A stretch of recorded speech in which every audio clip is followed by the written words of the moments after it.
आज बोले कपड़ा मालूम कर मुंह पे मैं जब लोगों के सामने मुंह खोलना नहीं आता तो किसी को करता है तो बेइज्जती कराएंगे आप लोगों की, सब लोगों के सामने बताओ कर ले। 90% ऑफ पीपल आज भी डरते हैं ऑन द स्टेज बोलने में। मीटिंग में बोलना हो, बॉस के सामने बोलना हो, यहाँ तक कि अपने फैमिली मेंबर के सामने अपनी बात रखनी हो, तो वहाँ भी तुम्हारा फेयर और तुम्हारी साइनेस तुम्हारा पीछा नहीं छोड़ती है। ऐसा क्यों होता है? ऐसी क्या साइकोलॉजिकल रीजंस हैं जो तुम्हें डराती हैं? क्या तुम साय हो, और अगर साय हो तो क्यों हो? ये और इस तरह के सारे क्वेश्चंस के आंसर आज हम इस वीडियो के थ्रू समझेंगे कि आखिर क्यों तुम्हारी साइनेस और तुम्हारी फेयर ने तुम्हें रोक रखा है, और इस साइनेस और इस फेयर को तुमसे कैसे दूर करें।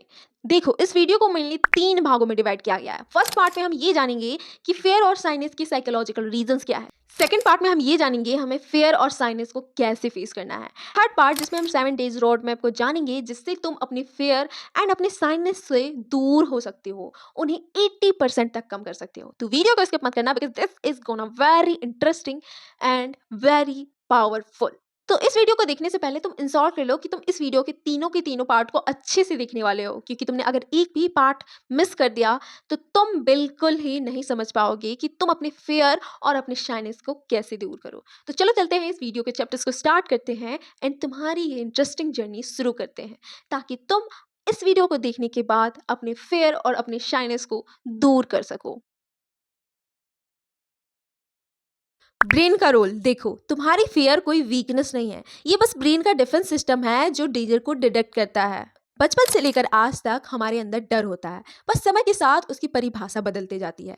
जैसे बचपन में पापा से डांट खाने का डर, और आज पापा से कुछ ना बोल पाने का डर। समय के साथ डर की परिभाषा चेंज होती गई है, लेकिन ह्यूमन के अंदर एक डर जरूर होता है।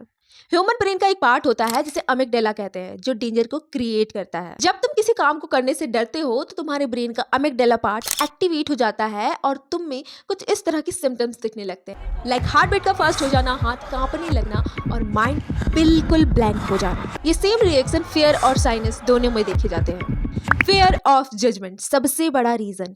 देखो, ह्यूमन ब्रेन सोशल क्रिएटर होता है, तुम्हें एक्सेप्ट होना पसंद है, ना कि रिजेक्ट होना। एक फेमस साइकोलॉजिस्ट अब्राहम मास्लोव ने बताया है कि ह्यूमन की बेसिक नीड उसकी बिलोंगनेस होती है। तुम साइनेस इसलिए फील नहीं करते हो क्योंकि तुम डरते हो, तुम साइनेस इसलिए फील करते हो क्योंकि तुम्हें लगता है कि लोग क्या कहेंगे, लोग क्या सोचेंगे, लोग कहीं जज तो नहीं करेंगे। और इस कंडीशन में तुम्हारा ब्रेन सोचता है कि तुम्हारे लिए तुम्हारा चुप ही रहना बहुत ही बेटर रास्ता है। देखो, ह्यूमन ब्रेन की एक सिंपल सी थ्योरी है कि अगर तुम्हारे पास 2 रास्ते हो, जिसमें पहला बहुत सिंपल और दूसरा बहुत कठिन, तो हमेशा ह्यूमन ब्रेन सिंपल रास्ते को ही चुनता है, क्योंकि ह्यूमन ब्रेन को सिंपल चीजें, रिस्क ना लेना, कंफर्ट जोन में रहना बिल्कुल पसंद है। ओवर थिंकिंग का ट्रैप। फेयर का एक विलन ओवर थिंकिंग है। तुम हर सिचुएशन से पहले ही प्रेडिक्ट कर लेते हो कि आगे क्या होगा। ये कुछ सिचुएशन में तुम्हारा सोचना अच्छा भी है, लेकिन ज्यादातर इसका इम्पैक्ट नेगेटिव ही होता है। मान लो तुम्हें ऑन द स्टेज कुछ स्पीच देनी है, और तुम स्पीच देने से पहले ही प्रेडिक्ट कर रहे हो कि तुम ऊपर स्टेज पर जाओगे, तुम बोलोगे, और तुमसे बोलते बोलते थोड़ा सा गलती हो जाएगा। तुम पहले ही प्रेडिक्ट कर लेते हो कि सारे लोग तुम्हें जज करेंगे और तुम्हारा मजाक बनाएंगे। इस वजह से तुम उस सिचुएशन को पहले ही प्रेडिक्ट कर लेते हो, तो तुम्हारा ब्रेन उस इमेजिनेशन को रियल समझने लगता है, और इस वजह से तुम उस अपॉर्चुनिटी को रिजेक्ट कर देते हो ताकि तुम ऑन द स्टेज रिजेक्ट ना हो जाओ। देखो, टॉपिक तो बहुत क्लियर और साफ है। तुम अपनी माइंड में डिफरेंट सिचुएशन को इमेजिनेशन के थ्रू क्रिएट करते हो, और तुम्हारा ब्रेन इमेजिनेशन को रियल समझ के फील करने लगता है, जिसकी वजह से जब वो टाइम आता है, रियल टाइम, तो तुम बिल्कुल डर जाते हो और तुम्हें लगता है जो तुमने सोचा है वही होगा। बट 90% ऑफ टाइम वैसा कुछ होता नहीं है, और 1% टाइम जब ऐसा हो भी गया तो वो चीज़ बार बार रिपीट नहीं होती है जो तुम बार बार प्रेडिक्ट करते हो। तुम्हारा ब्रेन तुम्हारी प्रेडिक्शन को रियल समझने लगता है, जिसकी वजह से तुम एक्शन नहीं लेते हो और बस ओवर थिंकिंग करते रह जाते हो। पास्ट एक्सपीरियंस सबसे ज्यादा इफेक्ट करती है हमारी फेयर को क्रिएट करने में। देखो, बचपन का वो मोमेंट जब टीचर ने सबके सामने तुम्हारा मजाक बनाया क्वेश्चन ना आने पर, वो मोमेंट जब तुम्हारे पेरेंट्स ने मार्क्स के बेसिस पे तुम्हारा और दूसरों का कंपैरिजन किया, ये सारे जो एक्सपीरियंस है, मोमेंट है, जो हमारे फेयर को आने में और मजबूर करती है और हमें शाय बनने में और ज्यादा मजबूर करती है। क्योंकि ये पास्ट की एक्सपीरियंस कभी कभी हमारे माइंड में बिल्कुल सेट हो जाती है। दोस्तों का मजाक बनाना, बॉस से डांट सुनना, और फैमिली में अपनी बात ना रख पाना, ये सारी चीजें तुम्हें तुम्हारे फ्यूचर के एक्शंस को लेने में रोकती है, तुम्हें रिस्क को ना लेना और कंफर्ट जोन में रहना सिखाती है। ये वो ट्रैप है जो पास्ट में हुई होती है और तुम्हारे ब्रेन के सबकॉन्शियस माइंड में फिट हो जाती है, जिसकी वजह से तुम फ्यूचर के एक्शंस लेने में डरते हो, साए होते हो और वहां पे एक्शन नहीं ले पाते हो। Real truth about fear. पहली बात तो ये कि फियर का ये बिल्कुल मतलब नहीं है कि तुम वीक हो, और दूसरी और सबसे इंपॉर्टेंट बात कि फियर तुम्हारी पर्सनैलिटी नहीं है।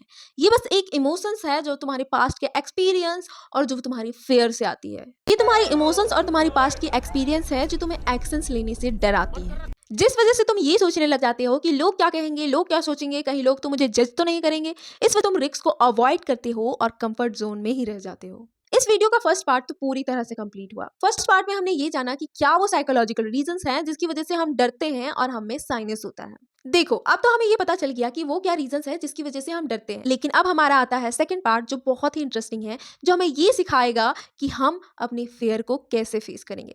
तो चलो चलते हैं वीडियो के सेकंड पार्ट में, जिसमें हम जानेंगे कि फियर को कैसे फेस करना है।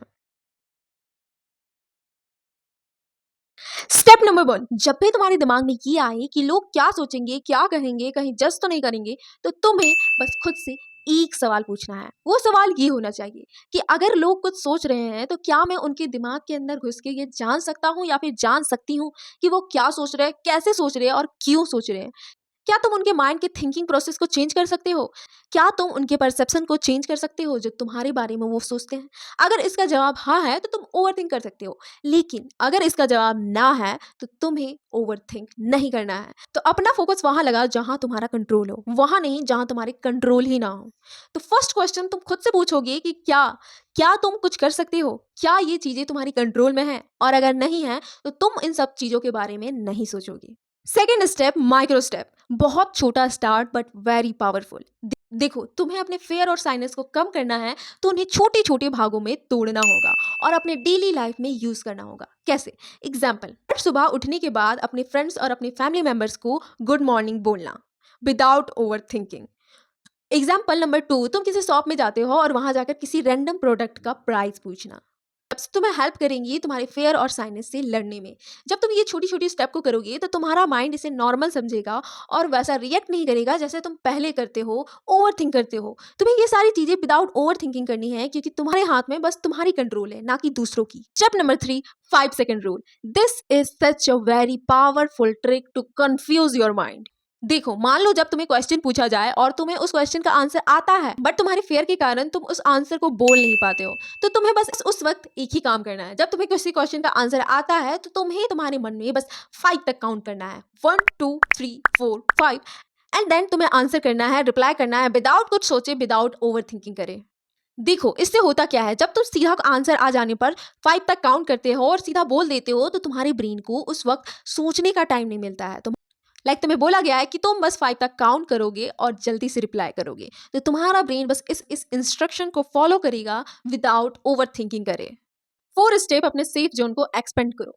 पहला तो अपने बेस्ट फ्रेंड से बात करो, दूसरा नए नए दोस्तों को बनाओ, तीसरा ग्रुप में डिस्कशन करो, अपने परसेप्शन को रखने की कोशिश करो, और चौथा अननोन लोगों से बात करने की कोशिश करो।